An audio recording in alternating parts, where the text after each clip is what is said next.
in the area of custody, it's really fascinating because over the arc of my 25 years in this practice, there's been such a monumental shift in how parenting schedules are formulated. When I started working, there was the presumption that the mother was going to be the primary custodial parent. The father would have weekend time, what we would call the Disney dad. You came in, you took your kids out, you played with them, it was fun.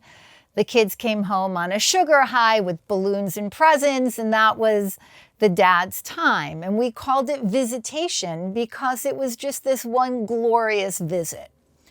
And then as the years progressed and the alternate parent, traditionally the father, but the alternate parent became more engaged and wanted to be more immersed in the children's lives, then the weekend time expanded and became more grounded in not only visiting with the children, but becoming involved in their lives, doing school projects with them, taking them to sports, taking them to gymnastics or dance, getting involved in their activities, getting involved in their friendships.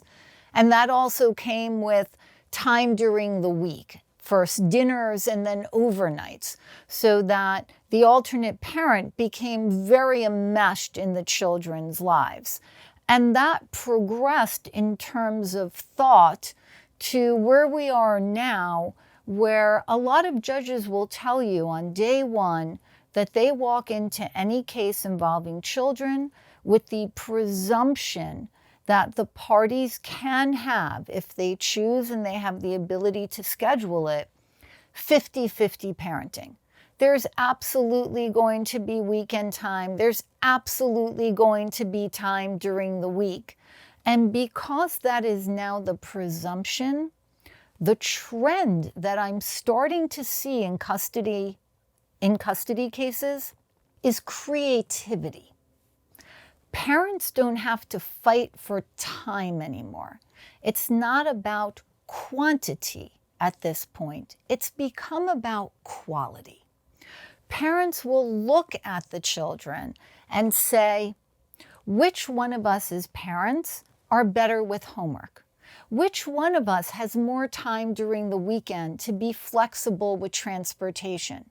I'm starting to see, instead of the very traditional and rigid alternate weekend and time during the week, a lot of families now won't do alternate weekends. They may give one parent all or a disproportionate share of weekend time because that parent is free to do more things with the children during the weekends. I might see the other parent be happy to take on more time during the week because they're better with homework or they're more available for doctor's appointments. So I'm seeing that creativity because the foundational approach has become so much more concrete.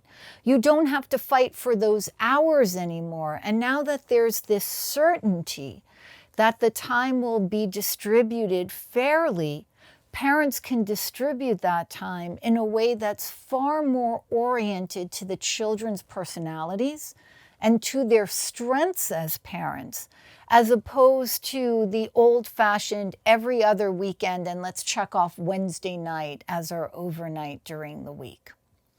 I'm also seeing as another trend, and this is one I really, really like, and I present it to clients, but I really appreciate it when it comes from a client to me, sometimes splitting up the children to get some one-on-one time.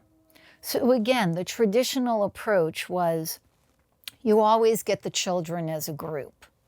But now I'm seeing, and again, I believe it's because there's more certainty in the foundational schedule that you're going to have time with your children. Both parents will have, if not significant, meaningful time with their children.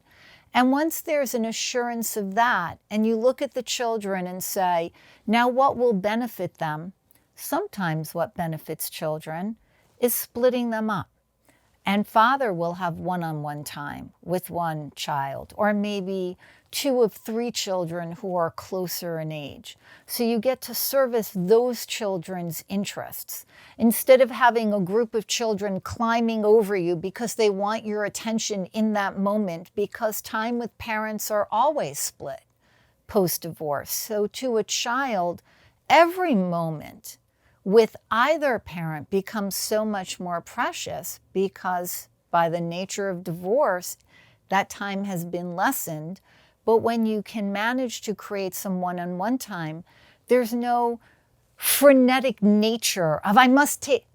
You can slow it down. You can have a conversation. If you have a child who's older than younger siblings, you can do more age-appropriate things. If you have one child who's engaged in a practice and you can take the other child out for ice cream and leave the other parent just to do pickup and drop off. That's what I'm seeing now. This focus on children as individuals, the quality of time over the quantity of time, has become a very welcome and creative new trend in custody.